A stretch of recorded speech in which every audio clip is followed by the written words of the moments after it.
আমরা ভুলের ঊর্ধ্বে নই। ব্যক্তি কিংবা সমষ্টি, ব্যক্তি কিংবা দল কেউ দাবি করতে পারবে না যে আমরা ভুলের ঊর্ধ্বে। আমাদেরও ভুল হয়।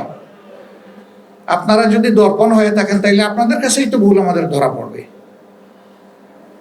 এই জন্য আমরা আমাদের ব্যাপারটা আপনাদেরকে বিশেষভাবে অনুরোধ করে গেলাম, এবং এটি সকলের ক্ষেত্রেই প্রযোজ্য হওয়া উচিত। সংবাদপত্রের দুটি দিক থাকে, একটা নিউজ আর একটা ভিউজ।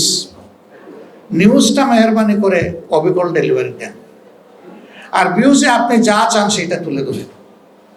আপনারটা যে পছন্দ করবে সে কবুল করবে, যে পছন্দ করবে না সে গ্রহণ করবে না।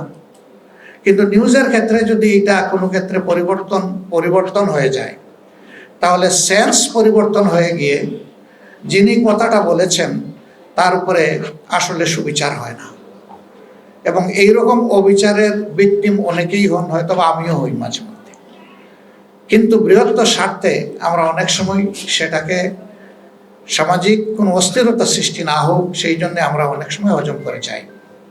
তবে হ্যাঁ, এটাও ঠিক, আমি একেবারেই ডেসপারেটলি বলবো যে আপনারা শুধু আমাদের মন্দ দিক তুলে ধরেন না, আমাদের ভালো দিকগুলো তুলে ধরেন।